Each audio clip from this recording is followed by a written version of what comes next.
Okay, so you know, while we still, like I always tell people, I guess we're in this continuing pandemic because Mhm. we thought this thing is over, and let's just find different ways to multiply in so many words. What when it first happened, what was the reaction, in your opinion, in your community with COVID-19? I think across all the communities, there was a lot of disinformation. So Latino News, what we did was keep the people informed.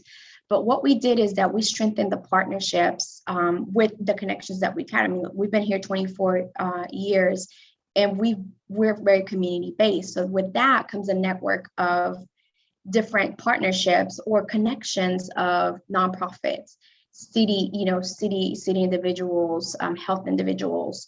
So one of the most interesting things is that there was no information in Spanish. Oh So wow. how do you inform a community and create those, the right information, or creating I guess vital information or reliable information when it's in English, and they're if you're trying to read their, that's not their first language. So what we did is, as a newspaper, we got together with those partners. I think the Jefferson County Health Department, we were huge on trying to create a campaign and trying to get the information out to our readers and also our Mhm. followers, our audience, because we're a print newspaper, but on our social media, we have over 32,000 organic followers that we've worked Mhm. over the years to gain. And so that's how, the pandemic started for us. It's kind of like, how do we get this information? And great, we'll get it out, but where's the material in Spanish? Okay. And so Yeah. that was the biggest battle that we had initially. And then after that, it was okay, vaccination, right? How do you vaccination sites and where? I think this is something that maybe within the African American community, it was also a struggle because people work from 8 to 5. A lot of our Mhm. communities in the African American and the Hispanic community, they do like the 8 to 5 times they're cleaning. They're in the service industry. I guess that's what I'm trying to say.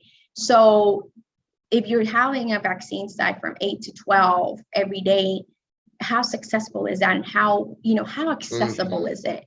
So we had Mhm. to work on educating the different people that were holding the vaccine sites. Mhm. Hey, this is how our community works. So it was an education for our community, but also our partners of the behaviors and what they can expect of, hey, you might have to work on Saturdays because Monday through Friday is not really the best way to create accessibility for Mhm. people to get vaccinated or create access.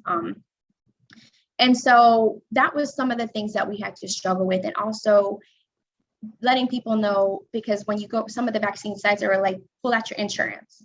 Our Hispanic community doesn't have, for the most part, insurance because some are undocumented, and sometimes and insurance is expensive. So even if they are, some don't have Mhm. insurance. So then they're like, well, we can't get a vaccine because we don't have insurance. So then it was like going back to, the partners and saying, hey, you know, make sure, the vaccine's free, but you can't be, you can't say pull out your insurance card because that's intimidating. It's an underserved community that has a lot of fear, and they hold back a lot. And so because they're not from here, and so they're having to learn, and it's scary, and they don't speak the language, and they rely a lot on their kids, so it's a struggle for sure.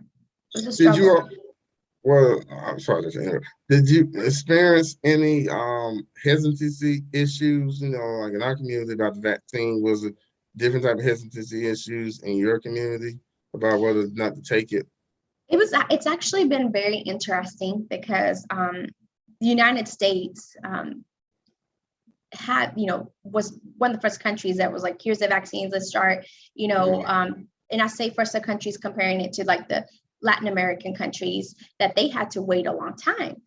And it's interesting the behavior that it kind of plays when you're trying to see how it is in geographic location and what the significance or the weight of it is. And it's been really hard because I when we had because we had groups created throughout the pandemic. We would meet almost every month or every 2 weeks, depending on the urgency. And so I think right now, because you said it's not finished yet, the vaccination rate, especially here in Alabama, is super low. It's getting a little better, but it's been really hard, especially for our community in the Hispanic community here, because and I was going to say, because in their countries, people were waiting for the vaccine. Like, I can't believe it's not ready. And you had people traveling from Latin America to the United States to get the vaccine.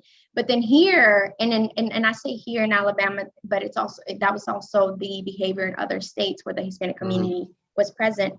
There was hesitation. They were basing it, well, I have to wait because it's very new. I think it's the same as any other of the communities that are part of Alabama or the nation. They were saying, well, the disinformation had a huge influence. And also, hey, I don't know, this is brand new. I don't want to be a guinea pig. I don't want to be a tester. I don't want to be a tester. I'm going to wait and see. So I think some of the similar issues were happening. And also the language barrier is a part of that too. Okay. Yeah, because definitely, I like how you spoke about the time piece, because a lot of times, a lot of vaccination drives. And then, a lot of times, a lot of people saying too, a lot of them wasn't in very accessible places where normal, populations, they would either have to go across town, or if they got, like you said, they work a lot during the day. It's when can you go do unless there is vaccination sites that's after 5 or open on Saturdays and Sundays. Yeah.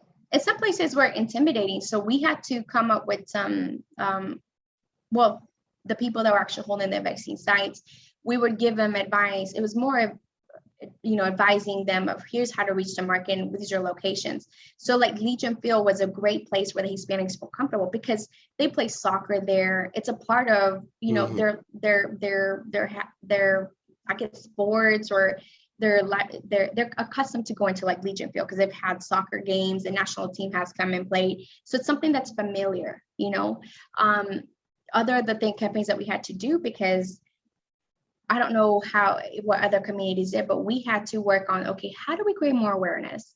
And so what we did was that we tried to get people within the community that were influencers, so that they would talk about if they had the vaccine, versus having a doctor that was, very proper, which that is very, vital in our community too.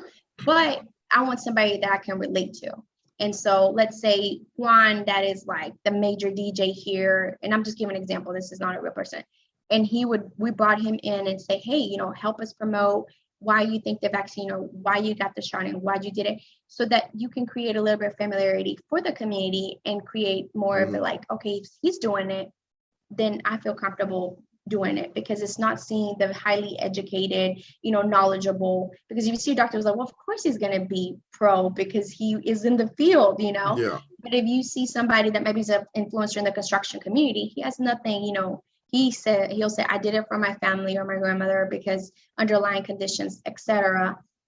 And people could relate more. So it's definitely a campaign that we had to work a lot, and finding the right formula, or